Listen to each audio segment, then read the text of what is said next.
पूज्यपाद ब्रह्मबोध स्वरूप महापुरुष श्री उड़िया बाबा जी के पावन चरित्र का अपने लोग श्रवण कथन कर रहे। ध्यान पूर्वक सुनिए, एक एक शब्द हमारे जीवन में बहुत लाभ पहुंचाएगा यदि हम इस श्रवण किए हुए चरित्र का मनन करेंगे। कल का चरित्र जहां विश्राम हुआ था, पूज्य बाबा निरंतर आत्मस्वरूप के चिंतन में डूबे हुए हैं। आगे बढ़े तो एक संत के दर्शन हुए जो एक बरगद वृक्ष के नीचे रह रहे थे, जिससे ग्रामीण लोग उन्हें बरगदिया बाबा कहते थे। 30 वर्ष से उसी वृक्ष के नीचे थे। बाबा ने प्रश्न किया कि सुना गया है कि संत सुखी विचरंत मही, संत को विचरना चाहिए और आप 30 वर्ष से एक वृक्ष के नीचे ही हैं, तो इसका क्या रहस्य है? तब उन्होंने कहा, जो विचरे सो सूरा, जो बैठ जाए सो पूरा। जो विचरण करे वो तो बलवान है, लेकिन जो बैठ जाए वो पूर्ण हो गया।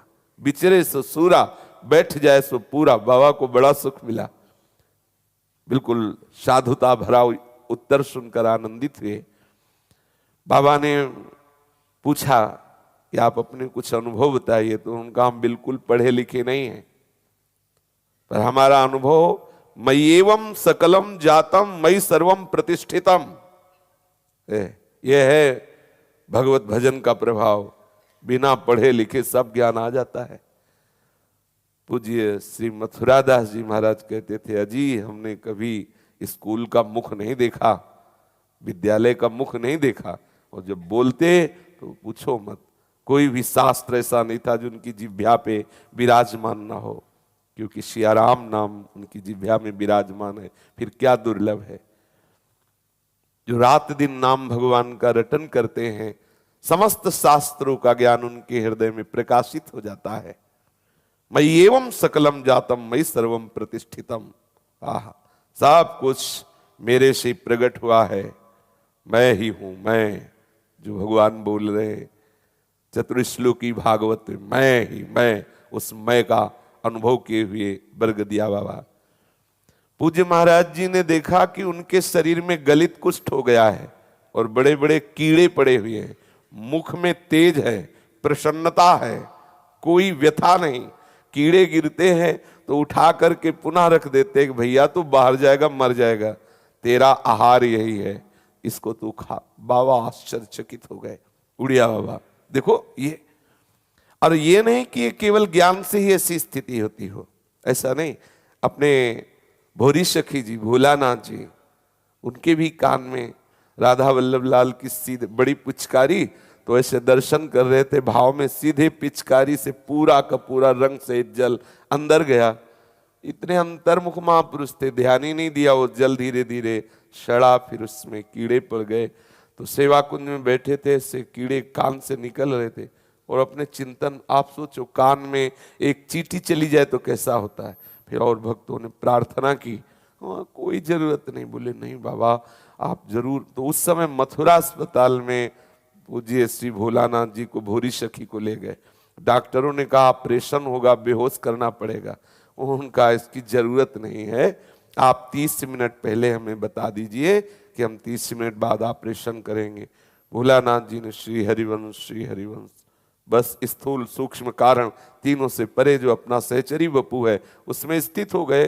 घंटों सब ऑपरेशन सब हो गया, वो से भाव में बैठे हुए हैं। कई घंटे बाद जब बाहरी सुधाई श्री हरिवंश सब हाथ जोड़े, डॉक्टर और नर्स आदि खड़े थे। बाबा आश्चर्य है, कहाँ थे अभी तक? बोले तुम्हारा काम हो गया। बोले उठ के चल दिए।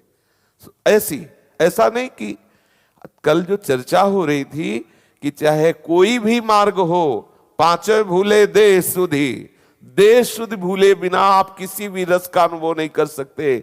चाहे आप इस प्रेम मार्ग के पथिक हो, चाहे ज्ञान मार्ग, शरीर से संबंध मिटाना अत्यंत अनिवार्य है, अत्यंत अनिवार्य है।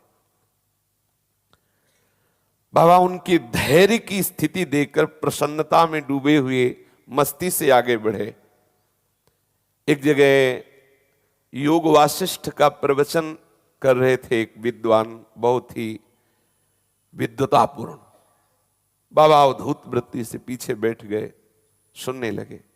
बहुत सुंदर निरूपण कर रहे थे बाबा। एक जो प्रवचन हो गया तो एकांत में मिले और कहा कि क्या आपको आत्मबोध हो गया है? तो उन्होंने कहा, आप सन्यासी हैं, महापुरुष हैं, आपसे हम झूठ तो बोलेंगे नहीं, मुझे आत्मबोध नहीं हुआ। बाबा आश्चर्य माने कि आत्मबोध नहीं है, लेकिन आत्मबोध की पूरी बातें करते हो, क्यों नहीं करते? तो बोले, बच्चों का पालन करें कि आत्मबोध करें। अर्थात हम ये प्रवचन करके केवल धन और अपने परिवार का पोषण। बाबा ने कहा, आश्चर्य है देवी माया, आश्चर्य है। मार्ग का पूरा पता है लेकिन लक्ष्य पे पहुंचने की इच्छा ही नहीं है। आश्चर्य की बात है कि शास्त्रों का पूरा प्रवचन है, सब शास्त्रों का ज्ञान है, लेकिन अंतर में हम अपने वो जो चाबी मिली शास्त्र ज्ञान की, उससे हम अपने हृदय की तिजोरी को नहीं खोल रहे, जहां माल ही माल भरा है, बाहर भीख मांगते डोल रहे हैं। विचार करो, बाहर हम विषय सुख की आकांक्षा से भटक रहे हैं, इस विषय से सुख मिलेगा, इस विषय से, और महासुख स्वरूप अंदर है, स्वयं तू है सुख राशि, चेतन अमल सहज सुख राशि। कैसी विस्मृति के गर्त में हम पड़े और हम शास्त्र ज्ञानी कहे जाते हैं, हम प्रवचनकर्ता कहे जाते हैं, हम दूसरों को उपदेश देते हैं। सावधान, आप लौटिए, अपने अंतःपुर में आइए, देखिए आपके कितना धन है, आप कितने धनी, आप कितने सुखी। आप लौटिए, अपने आपे में आइए। बाहर नहीं मिलने वाला कुछ। अंदर घर में चाबी खोई है, बाहर पूरे जीवन खोजते रहो, नहीं मिलेगा। लौटो, आपके आनंद की कुंजी आपके हृदय में है, लौटिए वापस। आप लौटिए, अर्थात अंतर्मुख होइए, ये बहिर्मुखता का त्याग कीजिए। गो गोचर जहां लग मन जाई, सो सब माया जानो। लौटिए, अपने स्वरूप की तरफ आइए। चाहे आप सखा भाव के हो, सहचरी भाव के हो, गोपी भाव के हो या आत्म भाव के हो, किसी भी भाव के लिए अंतर्मुक्ता में आइए, शरीर राग को मिटाइए। बाबा ऐसी बरगदिया बाबा की निष्ठा देख करके बहुत आनंदित हुए। आगे बढ़े, आगे सुनने को मिला कि एक बहुत बड़े महात्मा चतुराश्रम स्वामी जी महाराज हैं, गंगा किनारे एक से एक महापुरुष। बड़े सौभाग्य हैं कि हमें संतों की अनुभूतियां सुनने को मिलती हैं। वो 3 वर्ष से भ्रमण बंद कर दिए थे और एक स्थान पर रह रहे थे। बाबा उनके पास गए तो देखा कि सिद्धांत और संयम की मूर्ति है वो। शास्त्र सिद्ध साधुता उसी के हृदय में प्रकाशित होगी। तस्मात् शास्त्रम प्रमाणम ते कार्याकार्यो व्यवस्थित हो। यदि आप शास्त्र की आज्ञा को उल्लंघन करते हैं तो दंभ है, पाखंड है, नाटक है, सत्य मार्ग आप नहीं पा सकते। तस्मात् शास्त्रम प्रमाणम ते, शास्त्र प्रमाण के अनुसार चलिए।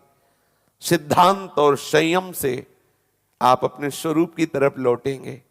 सिद्धांत छोड़ दिया, संयम छोड़ दिया तो बहिर्मुख होकर विषयासक्त रहेंगे, नाटक होता रहेगा। साधुता का अभिनय भी तो बहुत जोर से किया जाता है। जब कोई नाटक होता है, अगर उसमें किसी को साधु का अभिनय करना होता है तो पूरा वो अभिनय करता है। अभिनय करने से वो साधु थोड़ी हो गया। साधुता का स्वभाव, साधुता की स्थिति, अपने स्वरूप में स्थित होना, अपने आराध्य देव में तन्मय होना। बाबा ने देखा कि श्री चतुराश्रम स्वामी जी शास्त्र के सिद्धांत के अनुसार हैं और संयम की मूर्ति हैं। बाबा उनके चरणों के समीप बैठे और पूछा कि आप कुछ अपना अनुभव बताइए। संतों के अनुभव उनकी जीवनी है, उनका सामर्थ्य है, उनकी संपत्ति है। चतुराश्रम स्वामी जी ने कहा, साधक को संयमित जीवन जीना चाहिए। दूसरा, जो साधना है ठीक समय के अनुसार नियमित, बहुत काल तक नियम नहीं टूटना चाहिए।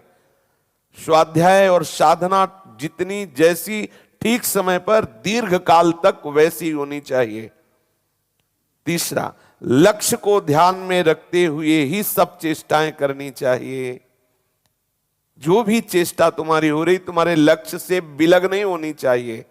प्रतिकूलस्य वर्जनम, अपने आराध्य के अनुकूल चेष्टा होनी चाहिए, अपने लक्ष्य के अनुकूल चेष्टा होनी चाहिए। आप हंस रहे हो, देख रहे हो, बोल रहे हो, छू रहे हो, सूंघ रहे हो, चल रहे हो, फिर रहे हो, आप अपने लक्ष्य के अनुकूल कर रहे हो कि नहीं? कहीं ऐसा तो नहीं कि आप मनोरंजन कर रहे हो, लक्ष्य के प्रतिकूल कर रहे हो, आराध्य देव के प्रतिकूल कर रहे हो, फिर आपको अनुभव नहीं होगा, भगवदानंद का अनुभव नहीं होगा, तो विषयानंद में डोलोगे, दिखावटी केवल होगा, ऊपर से कुछ और अंदर से कुछ और। ऐसा नहीं होना चाहिए। ये जीवन मजाक नहीं है, ये जीवन सत्य वस्तु की प्राप्ति के लिए है। और जिस आनंद के लिए आप छल कर रहे हो, कपट कर रहे हो, दम्भ कर रहे हो, वहां आनंद है ही नहीं। लौटो, आप सच्चे आनंद के धनी हो, आप सहजानंद में डूब जाओगे। वापस तो होइए, बहिर्मुखता को छोड़िए। इसके लिए आपका संयमित जीवन होना चाहिए। जो आपका स्वाध्याय उपासना है, ठीक नियत समय पर जितनी संख्या में, वो बहुत काल तक वो आपका नियम चलना चाहिए। जो भी शरीर की चेष्टाएं हो, वो लक्ष्य के अनुकूल होनी चाहिए। चतुराश्रम स्वामी जी यद्यपि अत्यंत वृद्ध थे, फिर भी वो माधुकरी के सिवा कुछ नहीं लेते थे। उनसे पूज्य बाबा ने पूछा, आप और कुछ क्यों नहीं पाते? उनका सदन्नम वा कदन्नम वा भिक्षा नैव परिग्रहा, चाहे अच्छा भोजन हो या बुरा भोजन हो, जो भिक्षा में मिला वो अमृत है, इसके सिवा सब परिग्रह है। भिक्षा का अन्न परिग्रह नहीं है, इसलिए हम कभी कोई और वस्तु स्वीकार नहीं करते, सिर्फ भिक्षान्न ही पाते हैं। आप उनके अपरिग्रही और संयम नियमित त्यागमय जीवन से बाबा बहुत प्रभावित हुए।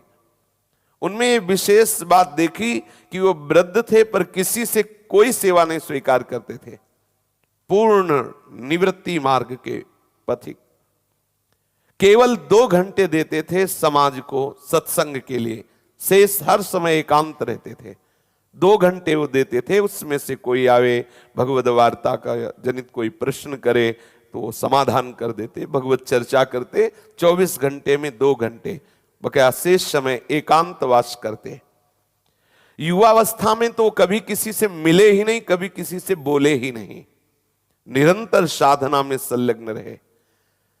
उन्होंने बाबा से कहा कि संसारी लोगों से मिलना नहीं चाहिए, क्योंकि ये राग द्वेष की पोटली लिए घूमते हैं, ये नानात्व की वासना का जाल फैलाते हैं। यदि साधक संसारी लोगों से मित्रता करेगा तो वो राग द्वेष में फंस जाएगा, वो नानात्व में फंस जाएगा। संतों के चरित्रों का स्वाध्याय करना चाहिए, उनकी आज्ञा का पालन करना चाहिए। परम कल्याण स्वरूप का पर्दा हटाने का कार्य संत जन ही करते हैं, इसलिए उनके चरित्र पढ़ो, उनके वचनों को ध्यान पूर्वक सुनो और उसका मनन करो और आचरण में उतारो, तो पर्दा हट जाएगा और आत्मदेव प्रभु का साक्षात्कार हो जाएगा। महान सौंदर्य, महान लावण्य से युक्त हमारे प्रीतम विराजमान हैं, लौटो, उनका साक्षात्कार करो।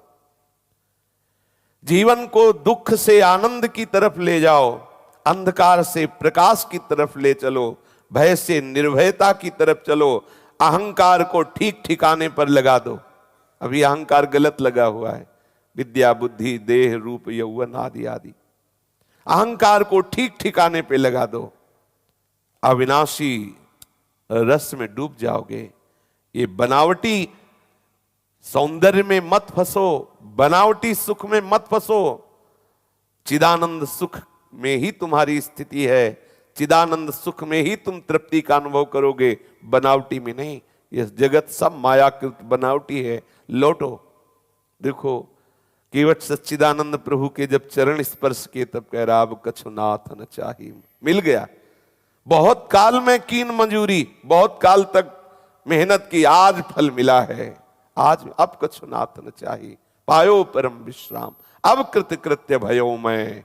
ये लौटो, तुम मायाकृत सुखों से कभी तृप्त नहीं हो सकते। क्यों? क्योंकि तुम चिदानंद स्वरूप हो, तुम्हें चिदानंद चाहिए। खोज रहे हो दुखालय मायाकृत जगत में, है ही नहीं, कभी तृप्ति होगी नहीं। इसलिए लौटिए, वापस आइए, अंधकार से प्रकाश की तरफ, भय से निर्भयता की तरफ अपने अहंकार को ठीक ठिकाने पर लगा दीजिए।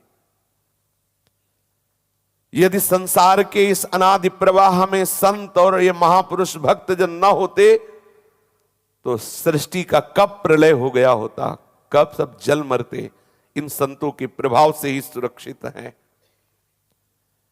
उस अनादि आनंद के अनुभव का एकमात्र द्वार ये संत जन है। इन्हीं के सत्संग से, इन्हीं के दर्शन से, इन्हीं से सच्चा राह, सच्चा मार्ग मिलता है और उस परम सच्चिदानंद का साक्षात्कार होता है। पूज्य श्री चतुराश्रम स्वामी जी ने पूज्य उड़िया बाबा को कहा कि हमारी ये 5 बातें जीवन में ध्यान रखना। भिक्षा मांगने जाना तो जिनके यहां भिक्षा लेना उनसे कभी परिचय मत बनाना, निरपेक्ष होकर भिक्षा मांगना। किसी से कभी ऐसा मत करना कि मैं भूखा हूं मुझे भिक्षा करा दो। नियम से दरवाजे में गए, राधे श्याम बोला 1 या 2 रोटी, आधी रोटी जैसा जो कुछ मिला 2-4 घरों से। पूज्य श्री उड़िया बाबा जी महाराज कहते थे कि यदि बृहस्पति के समान कोई ज्ञानी और धर्मात्मा हो और मुझे रोज भिक्षा दे तो नहीं लेना चाहिए। एक की भिक्षा चाहे वो बृहस्पति के समान ज्ञानी और धर्मात्मा क्यों न हो, वैरागी को कभी अपने उदर में एक कान नहीं जाने देना चाहिए। 4-5 घरों से थोड़ा थोड़ा जो भी अच्छा बुरा मिले वो प्रतिग्रह नहीं है, वो अमृत है, उसे स्वीकार करो, उसे पाओ। यदि किसी महात्मा के स्थान पर जाना तो भिक्षा करके जाना, कभी उस पर बोझा मत बनना कि गए हैं तो वो आतिथ्य सत्कार के लिए आपका कुछ ऐसा नहीं। आप पहले ही गए, वहां पता चला कि आप भिक्षा पा चुके हैं, रोटी मांग कर पाके फिर किसी महात्मा के स्थान पर जाना। किसी धनी पुरुष से उसके द्वारा दी हुई स्थान आदि में, जो संसारी पुरुष है उसके द्वारा दिए हुए स्थान आदि में नहीं रहना। किसी की भी विद्वता या उससे रीझ करके उसको धन दिलाने के लिए किसी धनी के आगे हाथ मत जोड़ना, फकीरी को कलंकित मत कराना। 5 बातें उन्होंने पूज्य बाबा को बताई। यहां से बाबा चलकर आप आकिन घाट पहुंचे। आपके जीवन में असंगता अर्थात पूर्ण वैराग्य, कहीं व्यवहार की कोई गुंजाइश ही नहीं, एकांत प्रियता, असंग पुरुष में दृष्टि स्थिर होती जा रही थी। जन संसर्ग से दूर गंगा तट पर ध्यान में निमग्न रहते। आप आकिन घाट में ब्रह्मानंद नाम के एक ब्रह्मचारी के दर्शन किए। उन्होंने मुझे बताया कि उन दिनों में महाराज की बड़ी उपरति कमाल की थी। उन ब्रह्मचारी जी ने लेखक को बताया, सनातन स्वामी को, कि जब आपके महाराज जी मिले तो मैंने देखा कि उनकी बड़े कमाल की उपरति थी। मूर्तिमान वैराग्य, निरालंब युक्त, केवल आत्म क्रीड़ा आत्मरति में डूबे हुए महापुरुष।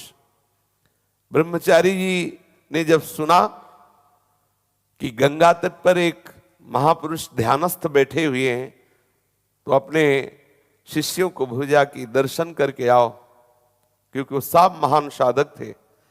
देखते ही उन्होंने कहा ये तो बहुत ही ऊंची कोटि के महात्मा है।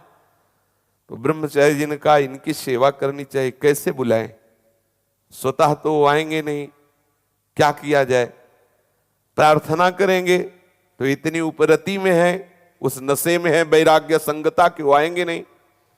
एक युक्ति सोची। उन्होंने अपने शिष्यों से कहा कि जाकर के महाराज जी से कहो कि एक ब्रह्मानंद नाम के ब्रह्मचारी हैं और वो पंगु हैं, वो आपके दर्शन करना चाहते हैं, चल के तो आ नहीं सकते हैं, कि आप ऐसी कृपा करेंगे कि उनको दर्शन देंगे। ऐसा ही किया। सब साधक ब्रह्मचारी जन गए और बाबा का जब ध्यान खुला तब उन्होंने प्रार्थना की कि महाराज जी थोड़ी दूर पर आश्रम है, वो एक ब्रह्मानंद नाम के ब्रह्मचारी जी हैं और वो पंगु हैं, चल नहीं सकते, पर आपके दर्शन की विकलता है कि आप दर्शन देंगे। बाबा बड़े कृपाल थे, तुरंत लौकी का कमंडल रखते उठे, चलो, चल दिए। जब वहां आए पूछा कौन है ब्रह्मानंद ब्रह्मचारी, तो साष्टांग प्रणाम के हाथ जोड़ के खड़े हो गए। बाबा ने कहा तुम तो स्वस्थ हो, लंगड़े या पंगु तो हो नहीं, फिर साधु होकर के तुम झूठ कैसे बोले, झूठ कैसे बोले। ब्रह्मचारी जी ने कहा कि आपने देखा नहीं मैं पंगु हूं। बोले कैसे तुम पंगु हो। ब्रह्मचारी जी ने कहा योजनान परम याति सर्वथा पंगुरेव सह, जो एक दिन में 1 योजन से अधिक नहीं चलता, वो भिक्षु पंगु माना जाता है। तो हम तो आश्रम में ही रहते हैं, कहीं जाते हैं नहीं, तो पंगु हुए कि ना हुए। उड़िया बाबा हंस दिए। 1 योजन का मतलब 4 कोस, मतलब 4 12 किलोमीटर कम से कम रोज चलना चाहिए। अगर ऐसा नहीं चलते तो पंगु कहे जाते हैं, वो वैरागी पंगु माना जाता है। तो अपने लोगों के लिए तो बढ़िया चांस है, एक वृंदावन की परिक्रमा लगा लो, हो गया।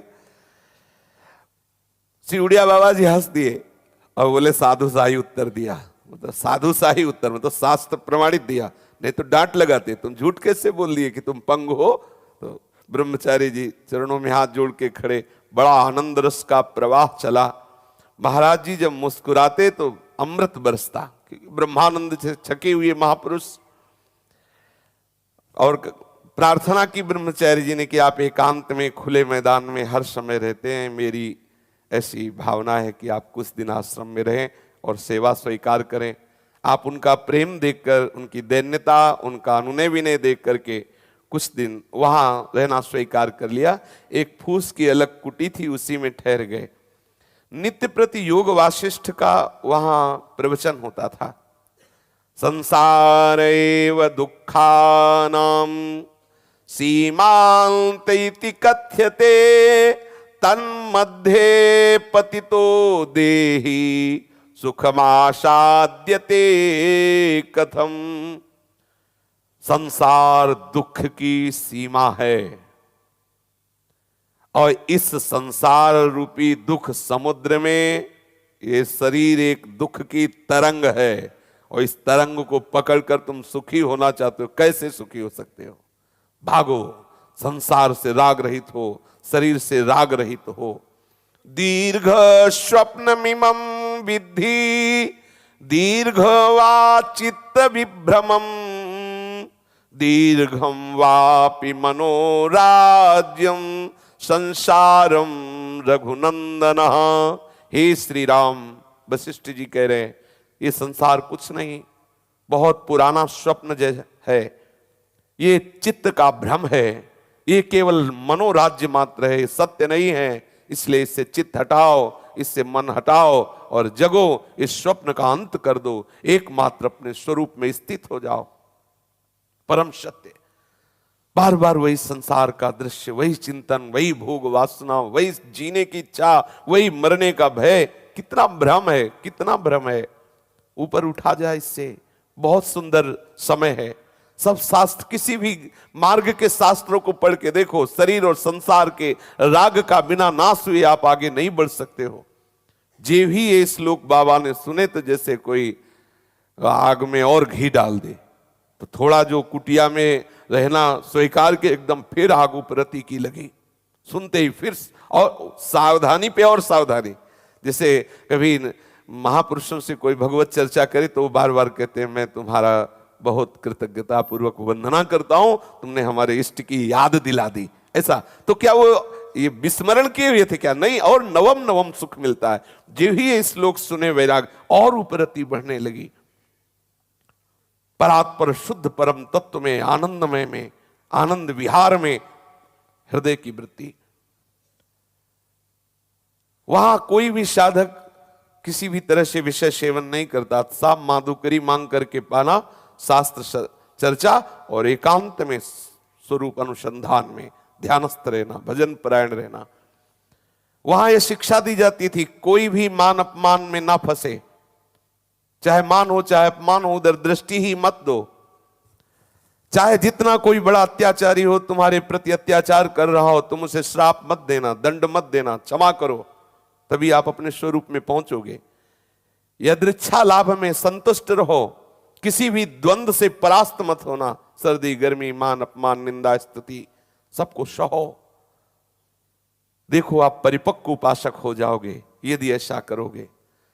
जो स्वयं वरण करता है दुख को, वो इस दुख पर विजय प्राप्त कर लेता है। अर्थात स्वयं सुख सुविधाओं का त्याग करके सच्चिदानंद तत्व के लिए, भगवान ने श्रीमद् भागवत में वर्णन किया है, जो मेरे लिए प्राप्त भोगों का भी त्याग कर देता है वो मेरे परम सुख को प्राप्त होता है। दूरादपास्य सृजनान सुखमर्थ कोटिम सर्वे सुसाधन वरिष्ठ चिरम निराशा, तो वर्षंत में सहजाद्भुत सौख्य धाराम, श्रीमद राधा सुधा निधि। जो पारिवारिक सुख का, अर्थ के द्वारा प्राप्त सुख का, साधना के द्वारा प्राप्त सुख का त्याग कर देता है, वो लाडली जी के महाप्रेम रस वर्षा में डूब जाता है। ब्रह्मचारी जी के यहां ये महान साधनात्मक वातावरण से बहुत प्रसन्न हुए पूज्यपाद सिउड़िया बाबा जी, और फिर वहां से आगे बढ़े। आप निर्द्वंद निस्पंद योग द्वारा आत्माराम में लवलीन होते हुए वहां से चले। 7 मील आगे चले तो एक परम वैष्णव संत का आश्रम था। वो आश्रम ऐसा दूर से ही सजा हुआ था, लता पता, बड़े बड़े वृक्ष और छोटे छोटे फूलों की सुहावनी वनस्थली। बाबा को देखकर बड़ा आनंद हुआ। मालूम होता था मानो युगल सरकार का वन विहार हो रहा हो, मानो लखन लाल जी ने स्वयं अपने हाथ से उस वाटिका को तैयार किया हो श्री सियाराम जी के सुख के लिए।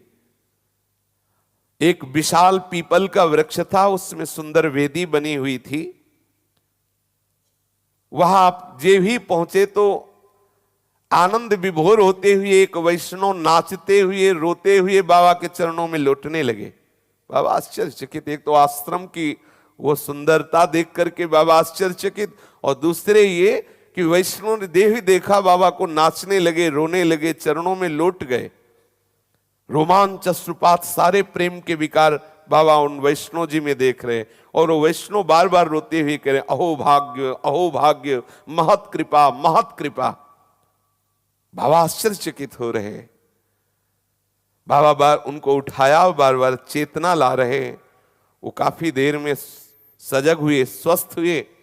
तब बाबा ने प्रेम पूर्वक पूछा कि पहली बार आपके दर्शन हुए, लेकिन आप तो ऐसे विकल हो रहे हैं जैसे हमारा बहुत पूर्व से परिचय हो। आप तो ऐसे स्नेह रस में डूब रहे हैं जैसे आप हमें बहुत काल से जानते हो, लेकिन मुझे तो ऐसा लग रहा है कि मैं पहली बार आपका दर्शन कर रहा हूं। अगर कोई आपकी एकांतिक संकोच वाली बात ना हो तो आप बताने की कृपा करें। सैकड़ों महात्मा विचरते हैं, फिर आप ऐसी विचित्रता प्रेम की कैसे, क्या आपका परिचय है हमसे? तब वैष्णव संत रोते हुए बोले, महाराज आज ब्रह्म मुहूर्त में मैं ध्यान में बैठा हुआ था तो मैंने देखा कि प्रिया प्रीतम श्री सियाराम जी चित्रकूट में वनस्थली में भ्रमण कर रहे। मैं चित्रकूट में हूं और वहां देखा कि वनस्थली में सियाराम जी भ्रमण कर रहे हैं, वन विहार कर रहे हैं। रघुनाथ जी वहां की लता पुष्प और फलों के रस व चित्र गुण व चित्र का विवेचन सियाजू को समझा। देखो ये अमुक फल है, ये अमुक पुष्प है, ये मीठा होता है, इसमें ये सौरभ होता है, ऐसे ऐसे वर्णन कर रहे हैं चित्रकूट की वनस्थली का दर्शन सियाजी को करा के। कोकिलादि पक्षीगण स्पष्ट नाम गुणगान करें, सियाराम सियाराम सियाराम ऐसे गूंज रहा है। बड़े ही सुंदर रंग बिरंगे फूल हैं, बड़े ही रस वाले फल हैं। पल्लवों को तो देख करके ही आनंद बढ़ता है, इतने सुंदर पत्ते हैं। जुगल सरकार आनंद मगन होकर के उस वन में विहार कर रहे हैं। अद्भुत चांदनी खिली हुई है। श्री जुगल सरकार के मंजुल मंगलामोद रूप विहार को निहार कर मैं मुग्ध हो रहा। मेरे आनंद अश्रु झरझर बरस रहे। विहरण करते हुए युगल सरकार करुणा वरुणालय मेरे आराध्य देव आए और कहा कि देख आज तेरे बड़े भाग्य खुलने वाले हैं। मैंने कहा मेरे तो भाग्य खुल गए हैं क्योंकि आपका दर्शन हो रहा है। बोले नहीं, मेरे दर्शनों से भी अधिक महत्वशाली दर्शन होने वाला है तेरे को। मुझे आश्चर्य हुआ, मैंने ये सुनकर कहा कि हे प्रभु, मेरे हृदय में तो आपके सिवा और कोई महत्व है ही नहीं। ये महत्ता, ये विशेषता आप जो बोल रहे हैं कि मेरे से भी बढ़कर दर्शन होंगे, हे दीनानाथ, हे दीन बंधु, हे मेरे प्राणाराध्य, ये बात आपकी मेरे समझ में नहीं आ रही। तब उन्होंने बताया कि मेरे से अधिक बढ़कर मेरे में तन्मयता को प्राप्त किए हुए भक्त जन होते हैं। वे तो साक्षात तन्मयता की मूर्ति, अभेद भक्त। जो ज्ञानी है वो अभेद भक्त है, और जो प्रेमी है वो भेद भक्त है। दोनों प्रभु के ही तो जन है। ब्रह्मवेत्ता मेरे से भी अधिक पूजनीय है। आज आत्माराम महापुरुष तुम्हारी कुटिया में पधारेंगे और उनके दर्शन से तुम्हें बहुत आनंद प्राप्त होगा। ऐसा कहते ही चित्रकूट की वनस्थली और युगल सरकार वो लीलांतर ध्यान हो गई। तो सुबह से मैं रोता हुआ इंतजार कर रहा था। जे भी आपको देखा, अंदर सियाराम जी ने कहा यही है जिनके लिए मैंने स्वप्न में आदेश किया, ध्यान में आदेश किया। तो अहो भाग्य मेरे, आज आपके दर्शन हो गए।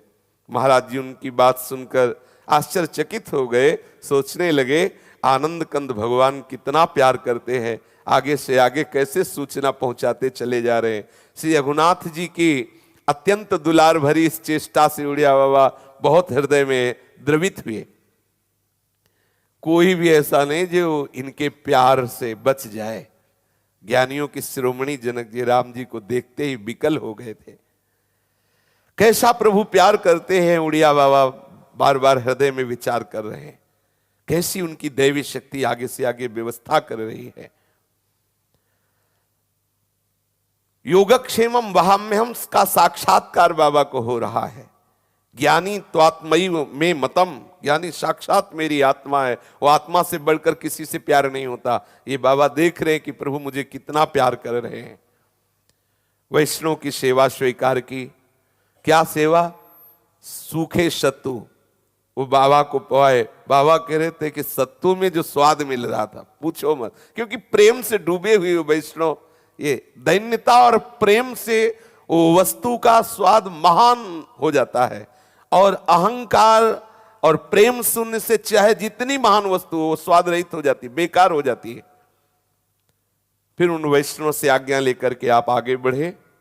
श्रृंगी रामपुर में श्री कुक्कू बाबू के स्थान पर पहुंचे। आपने सुन रखा था यहाँ एक बहुत बड़े महापुरुष अजाति भिक्षु स्वामी शिवानंद जी महाराज रहते हैं। वे एक बहुत ही दिव्य कोटि के महापुरुष। उनका शरीर सुगठित विशाल पहलवान जैसा। वो इंदौर महाराज के दरबार के पहले पहलवान थे, वहां से वैराग्य हुआ तो बहुत वैराग्यवान होकर भजन किए, जिससे उनकी ऐसी स्थिति हुई। तो उनका आज भी ऐसा प्रभाव था, वो जहां बैठ जाते थे वहीं बादाम मिश्री काजू का ढेर लग जाता था। संतों का एक अपना प्रभाव होता है।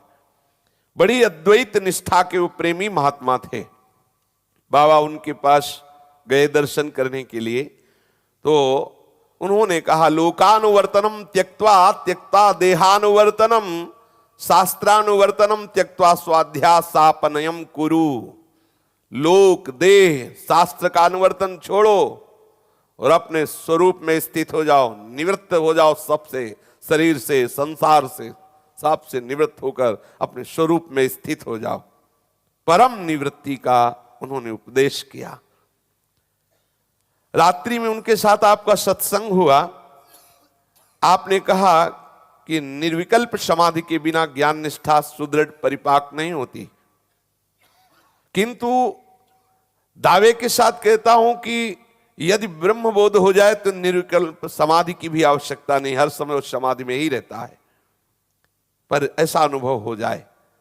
अजाति भिक्षु कोई भी भिक्षा दे दे, उस पर यह नहीं देखना किस जाति का है, बस उतने से ही निर्वाह करना और निरंतर भजन में डूबे रहना।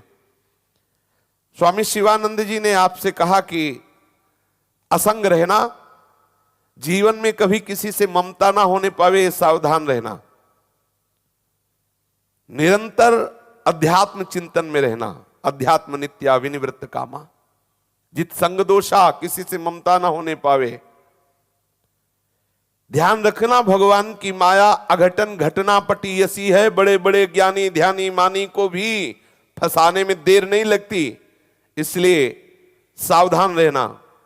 मनीराम की सलाह पर कभी विश्वास मत करना। मन को कभी खाली मत रहने देना, ये बड़ा शैतान है, खाली होगा पटक देगा। हर समय भगवत चिंतन, आत्म चिंतन, शास्त्र चिंतन, इष्ट चिंतन। एक क्षण खाली रहना भी महापाप है, ऐसा शिवानंद जी ने पूज्य बाबा को उपदेश किया।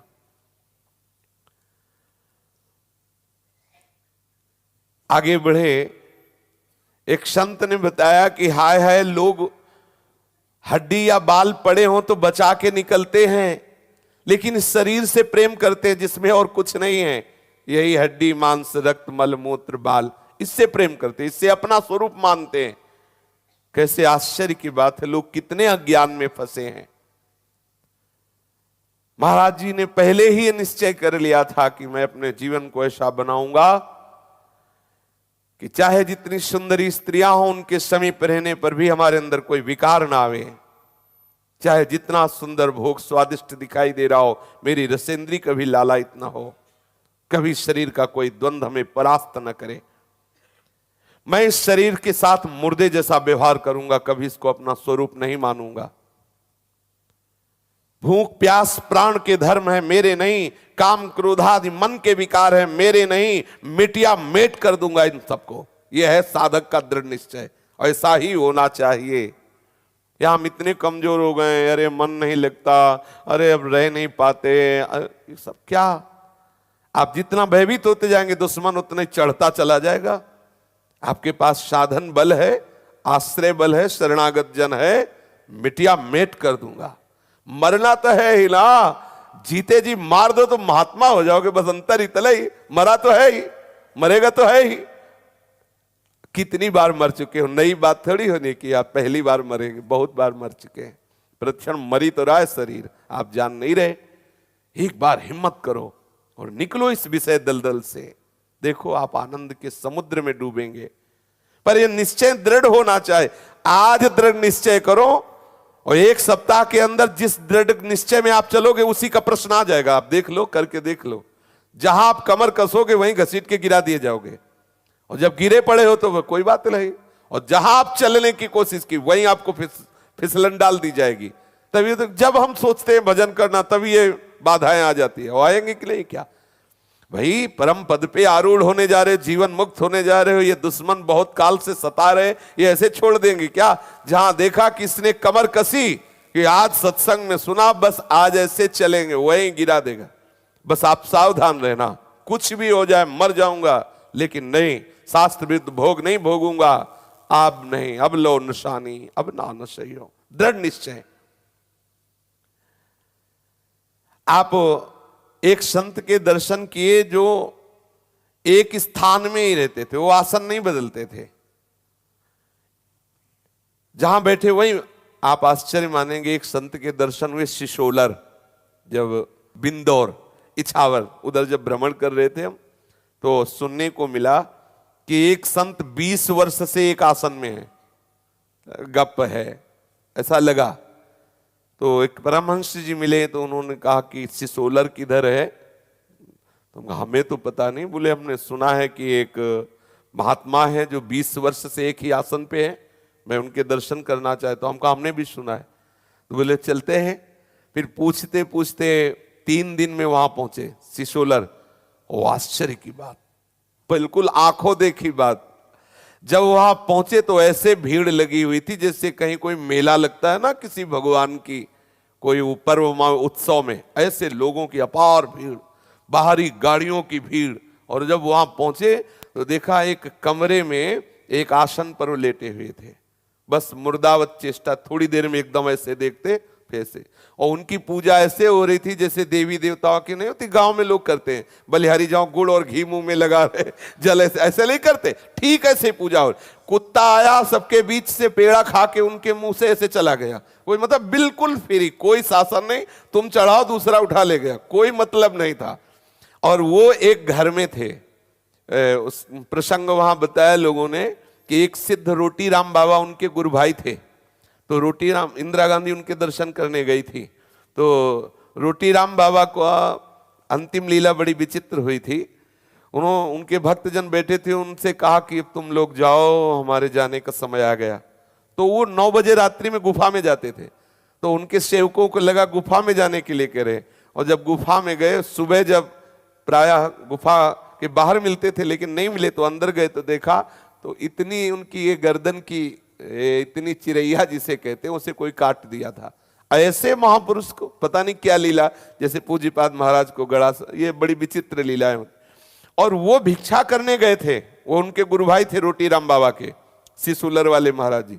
तो वो भिक्षा करने जो उन्हें बताया कि महाराज को ऐसा, तो उनका ऐसा सत संसार, बस लेट गए। 20 वर्ष से लेटे थे, वैसे ही लेटे थे, ना कभी शौच ना कभी यही आश्चर्य सुन के तो गए थे, देख ले अपने लोग, ना कभी, आपको भी विश्वास नहीं होगा, हमें भी नहीं हुआ था, उन परमहंस जी को भी नहीं था। वो रास्ते में ये 3 दिन लगे थे वहां पहुंचने, वो रास्ते में यही कहते थे, जब उनके मुख में पानी जा रहा है, भोजन जा रहा है, तो शरीर धर्म है, लघु शंका होगी, शौच होगी, ऐसा कैसे हो सकता है?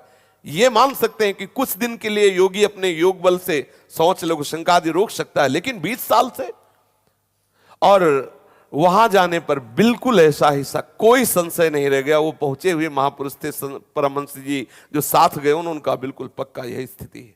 बोले मुझे कोई संशय नहीं, इनकी स्थिति देख के, ज्ञान की ऐसी भूमिका पे है, ये सब कुछ सामर्थ्य युक्त है, ऐसे दर्शन हुए महापुरुष के। तो ये कोई आश्चर्य की बात नहीं है, बड़ी दिव्य भूमिकाएं भगवत मार्ग में होती महापुरुषों की। आप बाबा ने एक संत के दर्शन किए जो प्रायः एक ही स्थान पर रहते थे, आसन नहीं बदलते थे, पलक नहीं झपकती थी, बिल्कुल बालवत सरल मूर्ति। उपरति का परिपाक स्वरूप देखकर बाबा आश्चर्यचकित हो गए कि ऐसे ही महापुरुष के दर्शन की तो हमारी इच्छा थी कि जिसमें ऐसे निर्विकल्प समाधि के, ऐसी बोध अवस्था के साक्षात दर्शन हो जाए। आप बहुत निश्चिंत हुए, बहुत आनंद हुआ, ओहो साक्षात मूर्तिमान ब्रह्मानंद का दर्शन हो गया। एक ही आसन पे रहना, पलक बिल्कुल झपकना नहीं, बिल्कुल सहज सरल ब्रह्मानंद, मतलब मूर्तिमान ब्रह्मानंद, कोई भी शरीर धर्म नहीं। आश्चर्य की बात है, ना आसन बदलना, ना पलक झपकना, सरल मूर्ति, स्वाभाविक, ऐसे मतलब जैसे मूर्ति विराजमान।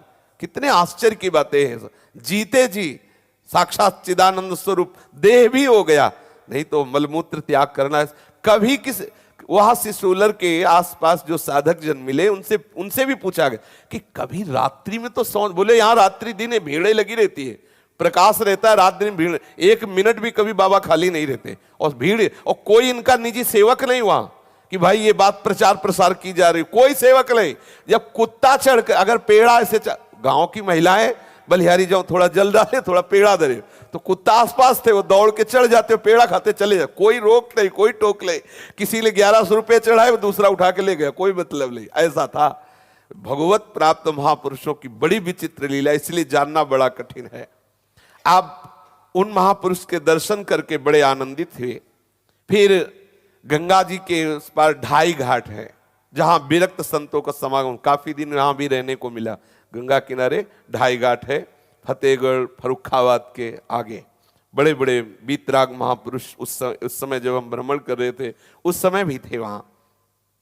विरक्तों के शिरोमौर महापुरुष जन त्याग मूर्ति वहां सब विराजमान थे। उनमें सर्वश्रेष्ठ श्री स्वामी आत्मानंद जी महाराज से पूज्य बाबा का मिलन हुआ। वो बड़े शांत मूर्ति, सदैव स्वरूप में मस्त रहते थे। जब कोई प्रश्न करता तो बहुत कम शब्दों में उत्तर दे देते। यदि विरक्त और वैराग्यवान, मतलब भगवत मार्ग का पथिक है, तो ही उत्तर देते। यदि देखते केवल ये विषयी प्रश्न करता है तो मौन रहते, कुछ नहीं बोलते। अपने जीवन में विरक्ति, निवृत्ति, उपरति, इस पर वो बहुत जोर देते थे। आपका कथन था कि भगवान से राग और संसार से वैराग्य, यही साधु का जीवन का सार है। जीवन का सार संसार से वैराग्य और भगवान से राग। जैसे सुसुप्ति अवस्था में रहता है, ऐसा साधु जागृत अवस्था में रहे।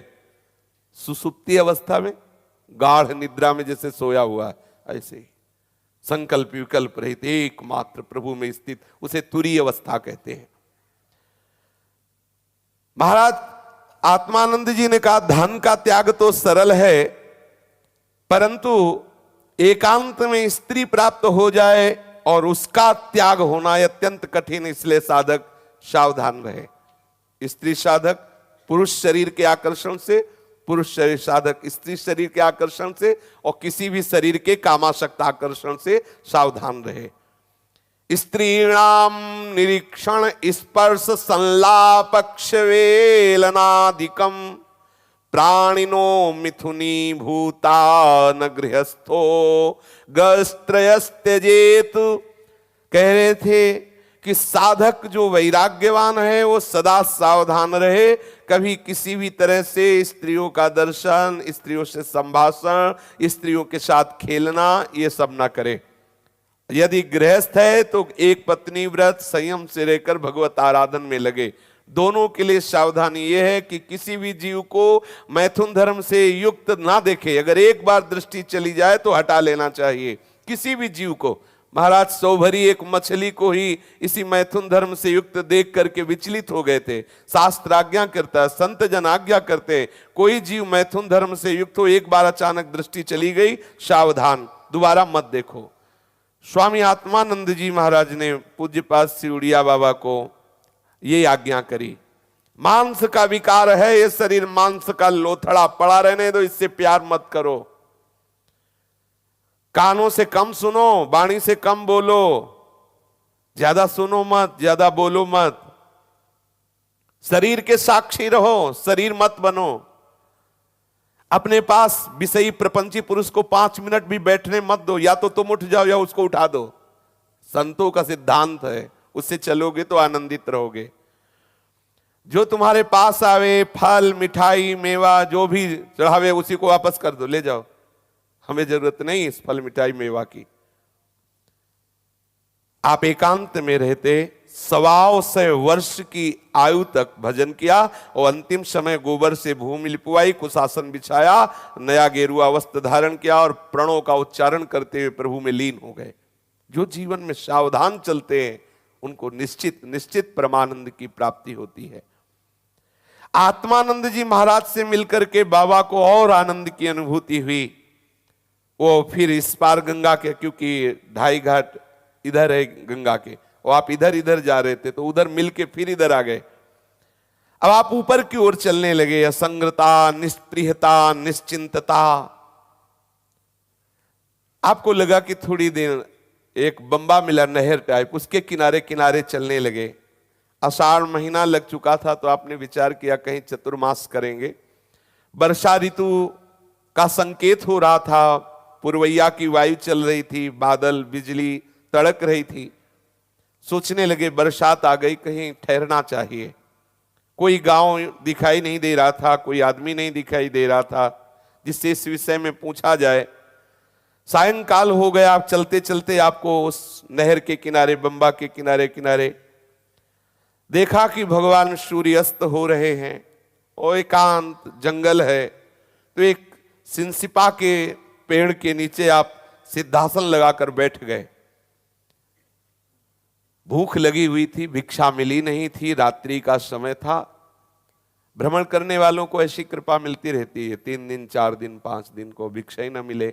और जो ये नियम लिए कि मांगना नहीं, प्रारब्ध अनुसार, तो हफ्ता भी व्यतीत हो सकता है। ऐसी भी लीला होती है, तभी तो भगवदानंद की अनुभूति होती है। अब वैश्वानर अग्नि प्रज्वलित थी, आहुति देने के लिए कुछ भिक्षा मिली नहीं, सिद्धासन लगाकर बैठ गए और मन को समझाया कि आज भूख को ही पालो, तुम्हारे प्रारब्ध में नहीं है, और अपने साक्षी स्वरूप में स्थित है। रात्रि थोड़ा व्यतीत हुई, धीरे से चंद्रमा का प्रकाश आया, निशाकरनाथ उदय हुए, संपूर्ण उस जंगल में प्रकाश छा गया। तो अभी बाबा की दृष्टि गई, प्रकाश में एक हल्का सा सांवला और एक गोरा, 2 बालक खेलते हुए बाबा के पास आ गए। घोर जंगल है, बाबा एक वृक्ष के नीचे बैठे और बाबा के सामने आके ऐसे खड़े होके ग्रीवा झुका के हंस रहे। बाबा बार बार देख रहे। आज तक किसी सौंदर्य ने बाबा के नेत्र नहीं चुराए थे। मतलब बाबा को अच्छा ले ले, जो शब्द स्पर्श रूप रस गंध विजयी है उसको कोई रूप आकर्षित कर ले। बाबा को बार बार देखना अच्छा लगा तो बार बार सोच रहे कि ऐसा क्यों लग रहा है कि मैं इनको देखूं, और बार बार हंस रहे, मुस्कुरा रहे हैं बच्चे। वो उनके सौंदर्य को देखकर बाबा का हृदय कुछ कुछ द्रवित होने लगा। अब बाबा बार बार देख रहे हो, छिटक चांदनी और जंगल और 2 बालक बंद बंद मुस्कुरा, बाबा का हृदय चुरा लिया। बाबा का हंसते हैं, बाबा की तरफ देख रहे हैं, बाबा का ध्यान छूट गया, बस उन्हीं बच्चों को देख रहे हैं। फिर बाबा से पूछा, ए बाबा रोटी खाओगे? बाबा ने सोचा रात्रि के समय रोटी। बाबा ने कहा हाँ बेटा, पर तुम कहां से आए हो, तुम्हारा घर कहाँ है, तुम किस जाति के हो? क्योंकि उस समय तक बाबा ब्राह्मण की भिक्षा लेते थे, संन्यास धर्म में ऐसा आदेश होता है। बस यहीं से बाबा मुक्त हो गए थे इस नियम से भी। हंसते हुए झूमते हुए उन्होंने कहा बस पास में ही गांव है, वहीं से आए हैं और माहेश्वरी बनिया हैं हम, पाओगे रोटी हमारे हाथ की? बोले अरे बेटा, तुम रात्रि में दोनों यहां घूम रहे हो, मुझे तो बड़ा आश्चर्य हो रहा है। बाबा हम तो जंगलों में घूमते हैं, हमें कोई डर नहीं है, तुम हमारी चिंता मत करो, बताओ हमारे हाथ की रोटी पाओगे? बाबा ने कहा तुम कहां से लाओगे रोटी? बोले मेरी मैया ने मोटी मोटी बना के रखी, तुम कहो अभी दौड़ के लाए। बड़ा चित्त आकर्षण, ऐसा तो ब्रह्मानंद में भी सुख नहीं मिल रहा था जैसा इन बालकों से सुख मिल रहा है। बाबा ने विचार किया कि किस लोक के बालक हैं, इतना आकर्षण, क्योंकि उनकी सुंदरता, उनके दिव्याति दिव्य हंसी, उनकी वो बातें बाबा के चित्त को चुरा। देखो अपने लोग विषयी जीव, अपने चित्त को तो कोई भी चुरा सकता है, ब्रह्मानंद में छके। आपने पीछे देखा, कल की चर्चा में था कि श्री श्याम सुंदर की जब लीलाएं प्रकट हुई तब बाबा ने कहा कि रुको लाला अभी नहीं। क्यों अभी नहीं? क्योंकि जैसे सोया हुआ पुरुष जगे ना, कोई स्वप्न देखा हो तो जितना जगने का अंतराय होगा उतना ही स्वप्न झूठा लगेगा। तुरंत जान तो गया झूठा है, लेकिन उसका प्रभाव रहता है। जैसे हम जान गए कि कोई भयावह स्वप्न हुआ, जग गए, जाना कि स्वप्न है लेकिन फिर भी भय लगता है, जाना कि ये झूठा है फिर भी उसका प्रभाव। तो ऐसे ही आत्मानंद का ज्ञान हो गया, संसार ब्रह्म है ऐसा पता चल गया, लेकिन पहले ध्यान के द्वारा, अभ्यास के द्वारा दृढ़ होने दो, फिर लाला तुम्हारी लीलाओं को देखेंगे। कल की चर्चा में ऐसा, आज लाला अंतर से लीला नहीं, बाहर से। अब बाहर वाला इतना जोर का आकर्षण कि बाबा बार बार सोच रहे थे कि इतना आकर्षण किस लोक में ऐसे हैं बालक जो मेरे को आकर्षित कर सके। तभी तो विश्वामित्र जी से जनक जी पूछते, इन्हीं विलोकत अति अनुरागा और बरबस ब्रह्म सुख ही मन त्यागा। ब्रह्म सुख का मन त्याग कर इनके रूप में आसक्त हो रहा है। थोड़ी ही देर हुई कि मोटी मोटी पकी हुई रोटियां और केले का साक लेकर के आ गए वो बालक। आपने आज तक ब्राह्मणों के अतिरिक्त किसी अन्य वर्ण से भिक्षा नहीं ली थी, परंतु उन बालकों का ऐसा प्रभाव कि यंत्रवत बाबा बिल्कुल मंत्र मुग्ध थे।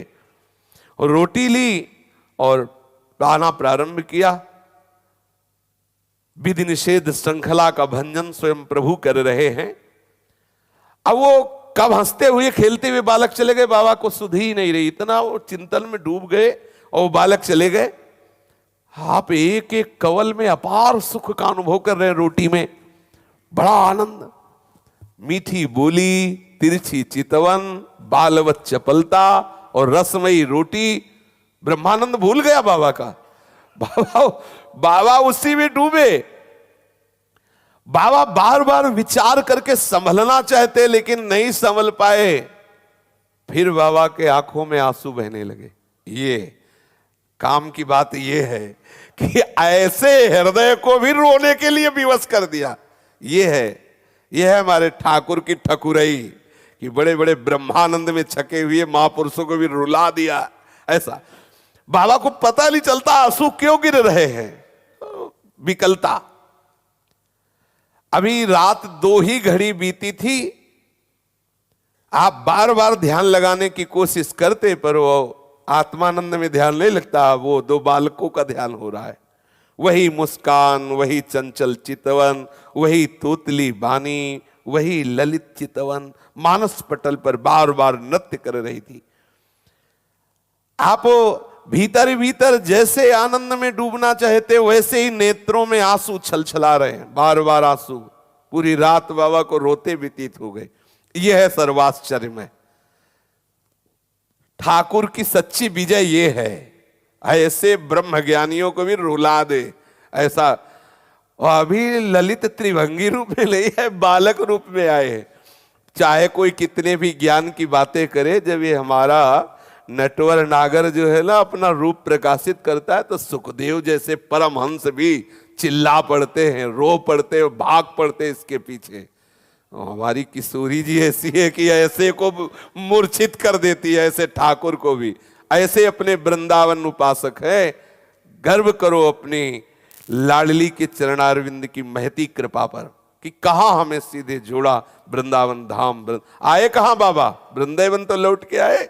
कितना हम ब्रह्मास्मि रटो, आगे बढ़ो, आला यही पड़ेगा। इसी रज का जितने भी बड़े बड़े महापुरुष, श्री सुखदेव जी किसकी लीला गान कर रहे हैं? वृंदावन की महिमा, वृंदावन के ठाकुर की। ये आत्मानंद में छके हुए श्री सनकादि क्या बोल रहे हैं? हरिशरणम हरिशरणम, इसी लीला का गायन कर रहे।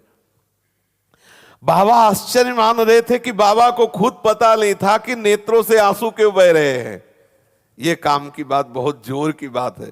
हमें बहुत अच्छा लगा, ऐसे ऐसे महापुरुष को रुला दिया ना, अच्छा लगा। कह रहे थे कि लाला तेरी लीलाओं, लाला ने अभी रोटी ही खिलाई और कहीं माखन मिश्री खिला देते तो बाबा आगे की यात्रा बंद करके सीधे वृंदावन आ जाते। बहुत लीला बिहारी ठाकुर। आपका चित्त चुरा लिया, भावोद्रेक से दोनों आंखों से गंगा यमुना की तरह प्रेमाश्रु धारा बह रही। मानो उन दोनों आंखों की अश्रुधारा से दोनों भाइयों को अभिषेक करा रहे। निर्गुण निराकार उपासक बाबा का ध्यान छूट गया और उसी ध्यान में मगन है। अभी आश्चर्य की बात कि ब्रह्म मुहूर्त का समय ही लगा था कि वो दोनों फिर आ गए मुस्कुराते हुए, उछलते हुए। हाँ, दंडौत बाबा। बाबा फिर ध्यान, फिर देखा कि अभी तो संभल नहीं पाए थे, फिर प्रहार कर ले आ गए। बाबा ने कहा इतनी ब्रह्म मुहूर्त बेला रात्रि की तुम कैसे आ गए? बोले पास ही घर है और हमारी चिंता बाबा तुम न करो, हम यहीं खेलते रहते हैं। ऐसा अभी दिन नहीं निकला और तुम आ गए। बोले बाबा हमारे खेलने का यही समय है, समझ लो, हमारे ठाकुर के खेलने के समय को समझ लो। एकांत निर्जन ब्रह्म मुहूर्त वेला। ब्रह्म मुहूर्त में सोओगे तो खेलोगे कैसे ठाकुर के साथ? ब्रह्म मुहूर्त में उठकर ध्यानस्थ हो, नाम जप करो, भजन करो। बहुत महिमा है ब्रह्म मुहूर्त की। तो बाबा से पूछा, बाबा छाछ पियोगे? छाछ? बाबा तो मतलब ये जब घायल करते हैं ना तो और नमक डालते जाते हैं उसमें। देखो जी देखो, ये नंद का छोरा बरछी मारे जाता है। और ऐसे थोड़ी है कि केवल विषयी पुरुष या केवल द्रवित हृदय भक्तों पर ही अपना प्रभाव। बड़े बड़े कोई ऐसा नहीं बचा है जो इनकी तिरछी चितवन में घायल ना हो गया हो। बड़े बड़े, इसीलिए अहो भाग्य हैं सीधे प्रिया प्रीतम के चरणों की उपासना मिली। खूब तन्मयता पूर्वक हम रहे अपने स्वामी जी के चरणों की आराधना में। महाराज जी ने कहा हाँ हाँ। वो झट से भागे। थोड़ी ही देर में एक बड़ी सी हांडी मिट्टी की, उसमें बहुत सुंदर मठा छाछ लेकर आए। तो बाबा ने अपना वो लौकी का तुम्बा ऐसे सामने कर दिया, बिना सोच स्नान। आज पहली बार बाबा की सब दिनचर्या खत्म हुई। यही है, ये जिसके पीछे लगते हैं उसको सिर्फ अपना बना लेते हैं। प्रेम उन्हीं के ऊपर प्रभाव डालता है जो नेम में होते हैं, और प्रेम का एक अपना प्रभाव होता है कि वो नेम रहने नहीं देता। अभी ना कुल्ला हुआ, ना सोच हुई, ना कोई दिनचर्या हुई, सुबह ही छाछ। बाबा ने भरपेट छाछ पी। एक एक घूंट में परमानंद, ऐसी आनंद की अनुभूति जो अभी तक बाबा को नहीं मिली। ये है हमारे ठाकुर की कृपा। वो छाछ में तुम्हें वो आनंद दे देगा जो बड़े बड़े निर्विकल्प समाधि में भी नहीं मिलता। इसलिए कहीं भटके ना, एक ठाकुर के चरणों में अटक जाए। श्री स्वामी जी के चरणों का निरंतर नाम, पर सावधान रहे। ये जो महापुरुष रहनी बता रहे हैं, इस रहने से रहो तभी यहां तक पहुंचोगे। देखो बिना मांगे ठाकुर बरस रहा है, बिना चाहे ठाकुर बरस रहा है। अब ये प्रेम की अद्भुत लीला के बिना नहाए धोए, बिना दिनचर्या के बाबा ने वो छाछ पी ली। थोड़ी देर जब छाछ पी रहे थे, कब बालक चले गए बाबा को पता नहीं चला। अब उत्कंठा हुई जब थोड़ा प्रकाश हुआ कि आखिरकार इतने छोटे बालक थे, तो पास ही कहीं गांव घर होगा। पूछा, 10-10 किलोमीटर तक कोई गांव नहीं था। जब 10-10 किलो, बाबा को पक्का लगा कि ब्रजेंद्र नंदन बलराम जी के साथ आए और हमें छल के चले गए। यहां कहां बालक आ सकते हैं। बस आपको एक सिद्ध महात्मा मिले, उनसे कहा कि आज तो ऐसी घटना घटी, तो उन्होंने कहा और कोई दूसरा नहीं था, ठाकुर विश्वंभर, ठाकुर श्री कृष्ण ही थे। बलराम जी के साथ आपको दुलार किए आकर बाबा बहुत कृपा का अनुभव किए, आनंद मगन हुए। अब पग पग पर बाबा को दिव्यता की अनुभूति। देखो कल की चर्चा में था वामदेव, वशिष्ठ जी, सुखदेव जी, ये बड़े बड़े हंस, परम हंस महापुरुष जन आकर के बाबा को दर्शन दे रहे हैं। देखो स्वयं ठाकुर जी उनके साथ लीला कर रहे हैं। नियम से चलो, संयम से चलो, किसी भी मार्ग के पथिक को, सबके गुरु हमारे प्रभु हैं। श्री कृष्ण को जगत गुरु कहा गया। जितने मार्ग हैं सब इन्हीं के श्री चरणों से निकले हैं, सब इन्हीं के चरण आश्रित हैं। ये सबको दुलार करते, जो जिस भावना से उपासना करता है। हाँ, प्रभु ने कहा ये था माम प्रपद्यन्ते तास तथैव भजाम्यहम्, जो मुझे जैसे भजता है मैं उसको वैसे ही प्यार करता हूं। बाबा आनंद में मगन होकर बोल रहे थे, खुदा खाना बदोसों की करे खुद कार सामानी, नई मंजिल नया बिस्तर नया दाना नया पाली। बड़े मगन होकर बोल रहे थे कि अपने बंदों की ठाकुर कैसे सेवा करता है, आगे से आगे व्यवस्था किए रहता है। बड़ी मस्ती से आप आगे बढ़ रहे थे। करोड़ों ग्रंथों का सार यही है। श्लोकार्धेन प्रवक्ष्यामि यदुक्तम ग्रंथ कोटिभिः ब्रह्म सत्यम जगन मिथ्या जीवो ब्रह्मैव नापरः। बाबा कहते थे करोड़ों ग्रंथों का सार बताया गया है कि एकमात्र प्रभु सत्य है, ब्रह्म सत्य है, संपूर्ण जगत मिथ्या है। फंसो मत, बढ़ो आगे। जो आनंद चाहोगे, जैसा आनंद चाहोगे, प्रभु देने के लिए तैयार है। इस विषयानंद से, इस झूठे आनंद से, संसार से ऊपर उठो। सब शास्त्रों का सार यही है। वृत्ति के द्वारा दृश्य का परित्याग कर दो। जो आप बार बार अंदर से संसार को सोचते हो, इसे छोड़ो, सोचना छोड़ो, देखना तो बात अंदर से। बोले वृत्ते दृश्य परित्यागो मुख्यार्थ इति कथ्यते गौड़ार्थः कर्म संन्यासः श्रुते रंगतया मतः। आपकी वृत्ति जो भागती रहती है किसी व्यक्ति, किसी वस्तु, किसी स्थान, अंदर देखिए आपकी एक एक वृत्ति भागती रहती है। आप उस वृत्ति को संभालिए। मुरारी पादार्पित चित्त वृत्ति। ये संसार का चिंतन छोड़िए, तभी आप आनंद में होंगे। और बड़ा मुश्किल पड़ता है, वो छूटता नहीं है, ये सब बातें वो करते जो भजन नहीं करते। आप भजन करके देखो, नाम जप करके देखो, भगवत लीला में डूबो, देखो कितना आनंद मिलता है।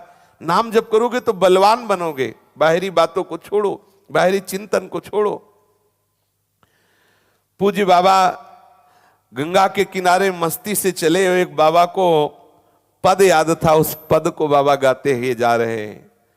जिन खान पान नहीं भावे है, नहीं कोमल वसन सुहावे है, सब विषय भोग तिन खारा है, हरि आशिक का मग न्यारा है। जिन खान पान नहीं भावे है, नहीं कोमल वसन सुहावे है, सब विषय भोग तिन खारा है, हरि आशिक का मन न्यारा है। तिनके तनु कृश हो जाते हैं, मुख कंज सदा बिकसाते हैं, तिन चीर बसन तनु धारा है, हरि आशिक का मग न्यारा